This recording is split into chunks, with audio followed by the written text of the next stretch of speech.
अच्छा, अब ये इसकी यूनिट्स की बात हो रही है कि जो आपके पास एंगुलर डिस्प्लेसमेंट है, इसकी जो यूनिट है वो रेडियन होती है, और इसकी जो बाकी यानी जो स्टैंडर्ड यूनिट है एसआई यूनिट वो आपके पास होती है रेडियन, जबकि बाकी जो इसकी यूनिट्स हैं वो डिग्रीज़ और रेवोल्यूशन भी होती हैं। ठीक है, कहता है कंप्लीट रोटेशन में कितने एंगल्स होते हैं आपके पास, 360 डिग्री। यानी जब ये ऑब्जेक्ट यहाँ से इस पोजीशन पे था ना, यहाँ से रोटेट करता हुआ पूरा ये सर्कल कंप्लीट कर लेगा, तो पूरे एक सर्कल में कितने एंगल हुए, 360।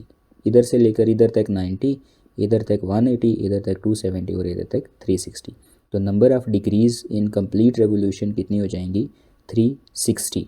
या 360 डिग्री में ही एक रेवोल्यूशन में अगर आप इसको रेडियन में देखें तो यहाँ से लेकर यहाँ तक जो है वो हो जाता है 180 डिग्री यानी पाई, और यहाँ से लेकर यहाँ तक मज़ीद 180 डिग्री यानी पाई, और पाई और पाई 2 पाई रेडियन।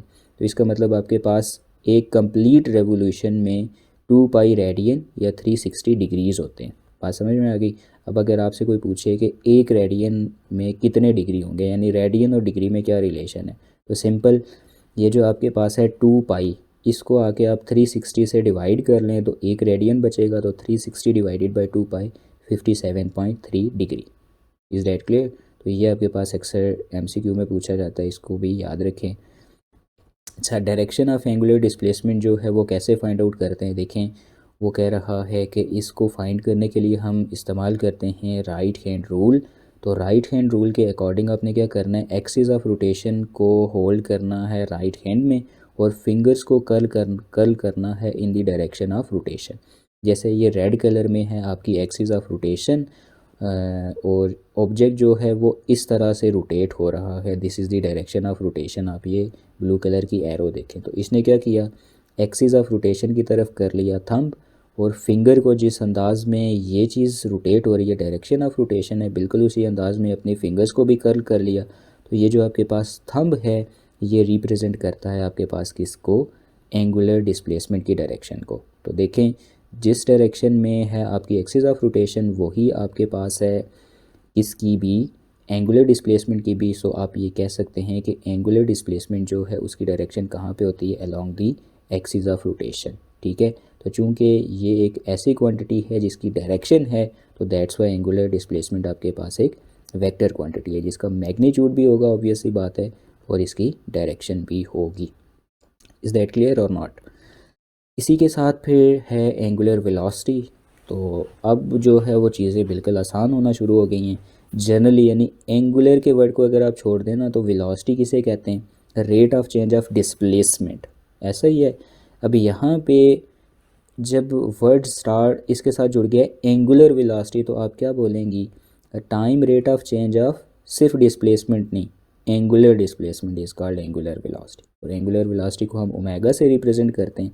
तो आपके पास जो वेलोसिटी का फार्मूला होता है ना, वो क्या होता है, वेलोसिटी का फार्मूला होता है डिस्टेंस डिवाइडेड बाय टाइम।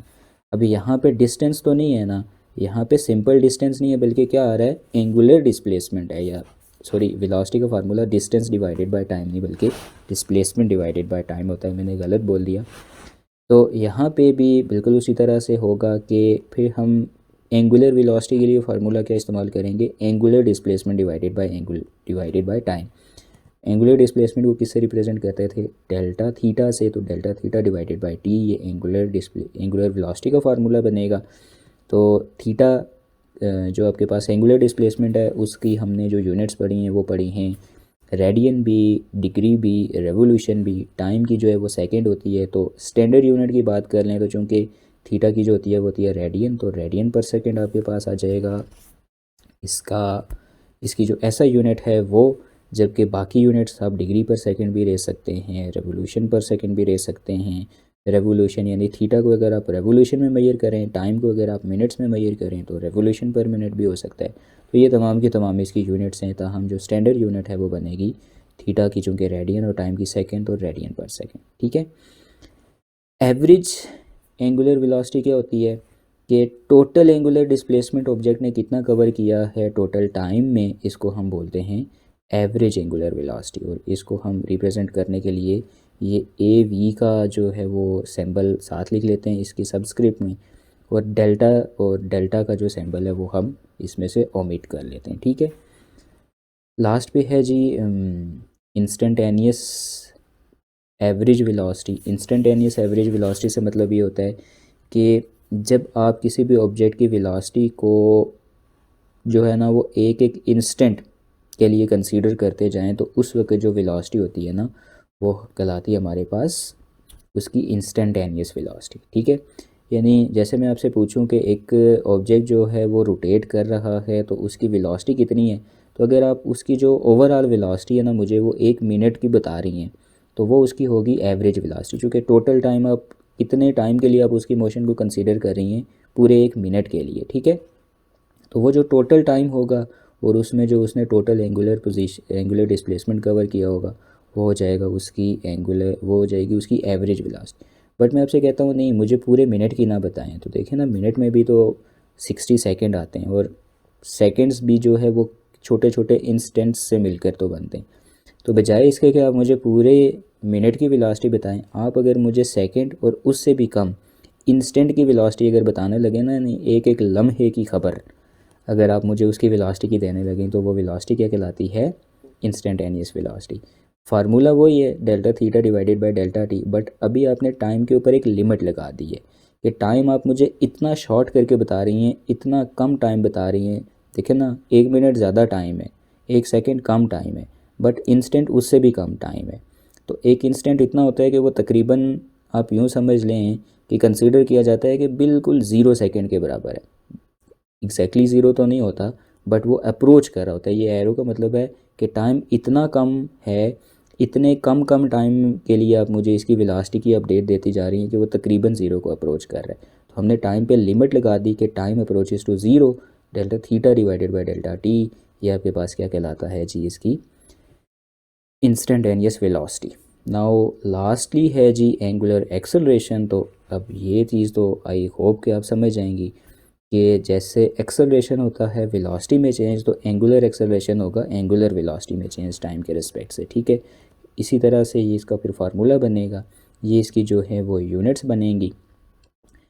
और अगर किसी ऑब्जेक्ट की एंगुलर वेलोसिटी इंक्रीज़ हो रही है तो उसका एंगुलर एक्सेलरेशन जो है वो पॉजिटिव कंसीडर किया जाएगा। इसी तरह से अगर डिक्रीज़ हो रही है तो वो नेगेटिव कंसीडर किया जाएगा। एवरेज में भी यही है कि total angular velocity divided by total time, ये आपके पास एवरेज। और इंस्टेंटेनियस में भी सारी की सारी वही बात आ गई है। ठीक है, अच्छा एक चीज़ मैं आपको बताना यहाँ पे भूल गया हूँ और वो ये थी कि एंगुलर पोजीशन में मुझे अभी याद आई। अच्छा शायद अभी मुझे कहीं नज़र नहीं आ रही है। एक चीज़ याद रख लें, अभी कहीं मिल नहीं रही, आपको एक दफ़ा रीड करेंगे जब ये आर्टिकल आपको पता चल जाएगा। देखें ऑब्जेक्ट अगर ऐसे रिवॉल्व कर रहा है ना तो ये एंटी क्लॉकवाइज डायरेक्शन है, जबकि अगर ऐसे रिवॉल्व कर रहा है तो ये क्लॉकवाइज डायरेक्शन है। याद रखें कि एंटी क्लॉकवाइज डायरेक्शन में रिवॉल्व करे तो जो आपके पास एंगुलर पोजीशन या एंगुलर डिस्प्लेसमेंट है उसको पॉजिटिव कंसीडर किया जाता है, ये बाय कन्वेंशन है। ठीक है, और इसी तरह से अगर वो क्लॉकवाइज डायरेक्शन में रोटेट करे तो उसके एंगुलर डिस्प्लेसमेंट को नेगेटिव कंसीडर किया जाता है। बात समझ में आ गई है, याद रहेगी।